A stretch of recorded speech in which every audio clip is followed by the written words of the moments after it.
Favourite serials இனி டிவிக்கு முன்பே சன் நெக்ஸ்ட் ஆப்ல ஜாலியா எல்லாருக்கும் முன்னாடியே பாருங்க. இப்பவே சன் நெக்ஸ்ட் ஆப்பை டவுன்லோட் பண்ணி சப்ஸ்கிரைப் பண்ணுங்க.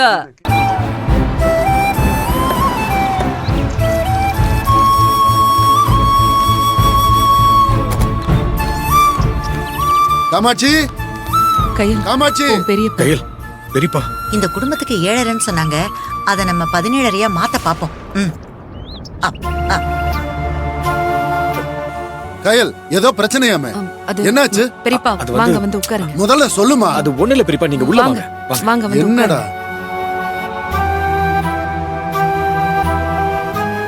உட்காருங்க பெரியப்பா. என்னாச்சு? முதல்ல உட்காருங்க. உட்காருங்க பெரியப்பா. ஏம்மா, வீட்ல ஏதோ பிரச்சனைன்னு 3ஆம் மனுஷன் சொல்லிதான் நான் தெரிஞ்சுக்க வேண்டியிருக்கு. ஏண்டா நீ ஒரு வார்த்தை கூட சொல்லலன்னா என்ன அர்த்தம்? உங்களை ஒரு மனுஷனா கூட மதிக்கலன்னு அர்த்தம்.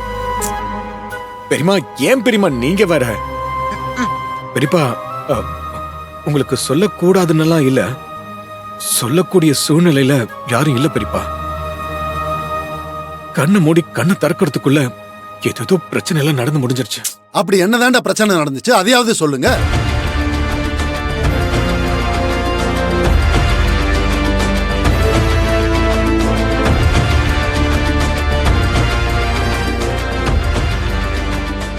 பெரியப்பா, அது என்னடா தயங்குற? அப்போ உங்க குடும்ப பிரச்சனை எனக்கு தெரியக்கூடாதுன்னு நினைக்கிறீங்களா? ஐயோ பெரியப்பா, ஏண்டா இங்க சண்டை நடந்ததை கேள்விப்பட்டு என்னாச்சோ ஏதாச்சோன்னு பதறி போய் ஓடி வர. நீங்க என்னடானா என்ன பிரச்சனைன்னு கேட்டா கூட யாரும் சொல்ல மாட்டேங்கிறீங்க. ரொம்ப யோசிக்கிறீங்க.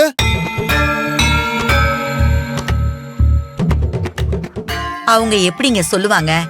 நீங்க இவங்க எல்லாரையும் உங்க குடும்பமா நினைச்சு பதறி அடிச்சுக்கிட்டு ஓடி வர்றீங்க. ஆனா இவங்க உங்களை பதற மாதிரி உதறி விடலான்னு நினைக்கிறாங்க. நீங்க நினைக்கிற மாதிரி இவங்க எல்லாம் உங்களை குடும்பமா நினைக்கலையோ என்னமோ. ஏன் பெரியம்மா நினைக்காததெல்லாம் நினைக்கிறோன்னு சொல்லி பெரியப்பா எங்களை தப்பா நினைக்கிற மாதிரி பேசிட்டு இருக்கீங்க? யாரு, நானா? ஏண்டி, இங்க பிரச்சனைன்னு கேள்விப்பட்டதோ துண்டா காணோம் துணிய காணோம்னு கட்டின வேஷ்டி கூட இடுப்புல நிக்காம இவர் ஓடி வராரு. என்னாச்சு ஏதாச்சுன்னு பதறி போய் கேள்வி கேட்டா ஒரு ஆளு கூட வாயை திறக்க மாட்டேங்கிறீங்க. அப்புறம் வேற என்ன சொல்லுவாங்களா? நீங்க நினைக்கிற மாதிரி எல்லாம் எதுவுமே இல்ல. நடந்த பிரச்சனையில இருந்து இன்னும் மீண்டு வரவே இல்ல. ஏம்மா, பிரச்சனை என்னன்னு சொன்னாதானே அதை எப்படி தீக்கிறதுன்னு பார்க்க முடியும். அதுக்காக தானே நான் கேக்குறேன். வீடே புயல் அடிச்சு ஓஞ்ச மாதிரி இருக்கு. தேவி ஒரு பக்கம் அழுதுகிட்டு இருக்கா, நீங்க எல்லாம் ஏதோ பதட்டத்துல இருக்கிற மாதிரி இருக்கு. இதெல்லாம் பார்த்தா எனக்கு பதறதனமா செய்யும். அதான் கேக்குறாருல்ல, வாய் திறந்து சொல்ல வேண்டியதானே. அன்பு,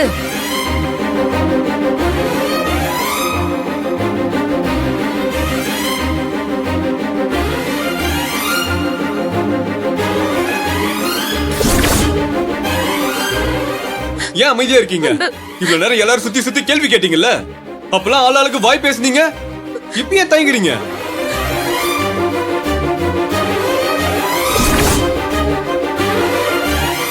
சொன்னா உங்க மேல இருக்கிற தப்பு தெரிஞ்சிரும்னு யோசிக்கிறீங்களா?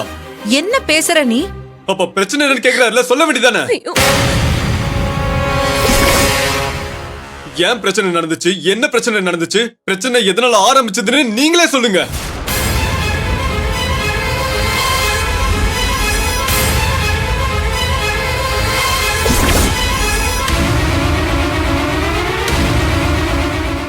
ஆஹா, இது ஏதோ உட்கட்சி விவகாரம் போலயே. கலவரம் வீட்டுக்குள்ளதான் நடந்திருக்கு. இந்த துருப்புடிச்ச தலையன் அன்புதான் இன்னைக்கு நமக்கு துருப்பு சீட்டு. இவனை வச்சுதான் நம்ம இன்னைக்கு காய நகர்த்தணும். அன்னைக்கு நம்ம எல்லாரும் தடுத்ததெல்லாம் மீறி அந்த குழந்தைய விக்னேஷ்ட கொண்டு போய் கொடுத்துட்டு வந்தாங்கல்ல, அந்த பிரச்சனை தான் இப்ப இந்த அளவுக்கு வந்து நிக்குது. டேய், தேவையில்லாம திரும்ப திரும்ப கையில பத்தி பேசிக்கிட்டு இருந்தா அப்புறம் மனுஷனா இருக்க மாட்டேன்னு சொல்லிட்டு என்ன பண்ணுவாங்க? அன்பு, நீ சும்மா இரு. மூர்த்தி சும்மா இரு. என்ன கையில் சொல்லிக்கிட்டே இருக்க, சொன்னதே சொல்லிக்கிட்டு இருக்கா. ஏய், பிரச்சனை என்னன்னு சொல்லாம உங்களுக்குள்ளேயே பிரச்சனை பண்ணிக்கிட்டு இருக்கீங்க. ஐயோ, என்ன பெரியமா, அவன் சொல்றதெல்லாம் கேட்டுக்கிட்டு இருக்காதீங்க. அறிவு கிட்டத்தனமா ஏதாவது பேசிக்கிட்டு இருப்பான். யார் அறிவு கிட்டத்தனமா பேசிட்டு இருக்காங்க? நடக்குது என்ன பிரச்சனைன்னு தெரியாம பைத்தியக்கார மாதிரி பேசிக்கிட்டு இருக்கா. இந்த பாரு, மரியாதை இல்லாம பேசினா அவ்வளவுதான் சொல்லிட்டேன். என்ன பண்ணுவா? என்ன பண்ணுவா? மூர்த்தி, சண்டை போடாத. நீ பண்ண தப்ப சொன்னா உனக்கு கோவம் வருதோ? டேய், எல்லாம் ஆரம்பிச்சது உன்னால தான்டா. ஒழுங்கா விக்னேஷ் மாப்பிள்ளை கிட்ட பேசி தீர்க்க வேண்டிய விஷயத்த அவர் அடிச்சு பெருசாக்குனது நீதானே. யார், நானா? அவன் பேசுறதெல்லாம் கேட்டா எந்த ஆம்பளையா இருந்தாலும் கோவம் வந்திருக்கணும். என்னையும் உன்ன மாதிரி சூடு சொன்ன இல்லாதவன் நினைச்சிட்டியா பொத்திட்டு இருக்கிறதுக்கு?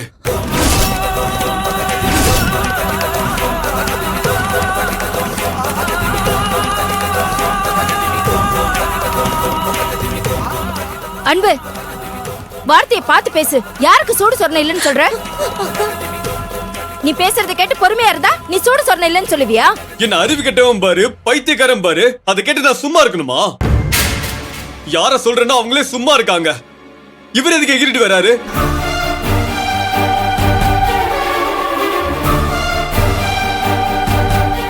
அது சரி, அவங்க குழந்தைய கொண்டு போய் விக்னேஷ்ட குடுக்கறேன்னு சொல்லும் போது இவரும் தானே ஒத்து ஊதிட்டு இருந்தாரு. எங்க இவர் பண்ண தப்பு தெரிஞ்சதுன்னா இவர் மேல பழி விழுன்னு பதறாரு. ஏய், நான் ஏன்டா பதற போறேன்? கையல் என்ன நினைச்சு பண்ணா அவளோட என்னன்றது எனக்கு தெரியும்.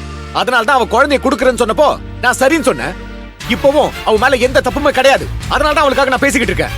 அவ என்ன உன்ன மாதிரி சுயநலமா யோசிக்கிறவன் நினைச்சியா? இந்த குடும்பத்துக்காக யோசிச்சு ஒவ்வொரு விஷயத்தையும் பண்ணிக்கிட்டு இருக்கா. அவளை கேள்வி கேட்க உனக்கு என்னடா தகுதி இருக்கு? என்ன கேள்வி கேட்டா எனக்கு கோபம் வரும். சரியான தற்குறிங்களா இருக்கானுங்க. இதுங்களுக்குள்ள சண்டைய மூட்டி விடலான்னு நான் வந்தா இவனுங்களே சண்டை போட்டு சாகுறானுங்க. எப்படியோ நம்ம வந்த வேலை மிச்சம். இத பாரு, நீ தேவலாம ஏண்டா என்ன சண்டை நடந்ததுன்னு தானே கேட்டோம். எப்படி சண்டை நடந்ததுன்னா கேட்டோம். இப்படி சண்டை போட்டு காட்டிக்கிட்டு இருக்கீங்க.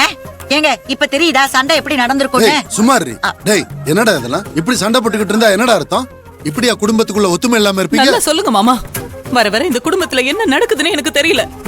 எல்லாருக்கும் அவங்க கோவம் தான் பெருசா தெரியுதே தவிர குடும்பம் பெருசா தெரியல. குழந்தைய நினைச்சு கூட பிறந்து அழுதுகிட்டு இருக்கா.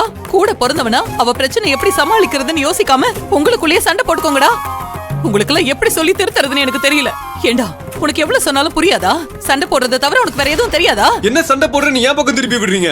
உங்க மேல குத்தம் சொன்னா உடனே நான் சண்டை போடுறேன்னு ஏன் மேல பழி போட்டு பிரச்சனை ஏன் பக்கம் திருப்ப பாக்குறீங்களா? கொஞ்சம் பொறுமையா தான் பேச அன்பு. ஏய், சும்மா இரு. அவங்க பேசுறதெல்லாம் பார்த்துட்டு நான் சும்மா இருக்கணுமா? பெரியப்பா, இவங்கெல்லாம் பேசி பிரயோஜனம் இல்ல பெரியப்பா. நானே என்ன நடந்துச்சுன்னு சொல்றேன். அதை தாண்டா வந்ததுல இருந்து கேட்டுக்கிட்டு இருக்கோம். என்னமோ 3ஆம் உலக போர் நடந்த மாதிரி பக்கம் பக்கமா அறிக்கையை ரெடி பண்ணிட்டு தான் பிரச்சனையை சொல்லுவீங்களா? டேய், சும்மா இரு. நீ சொல்ற.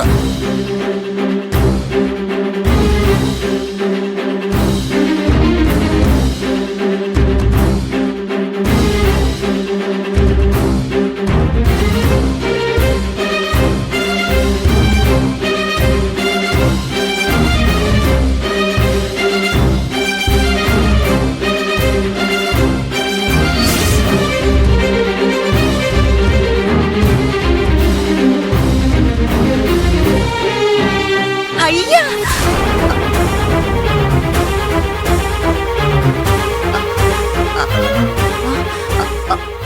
ஐயோ, என்னடா மூர்த்தி சொல்ற? இவ்வளவு பிரச்சனை நடந்திருக்கா? பெரியப்பா, நீங்களாவது என் குழந்தை என்கிட்ட வாங்கி கொடுங்க பெரியப்பா. என் குழந்தை எல்லாமே என்னால வாழவே முடியாது. தேவி, நீ அழாதம்மா. பெரியப்பா நான் இருக்கேன்ல, நான் பாத்துக்கிறேம்மா.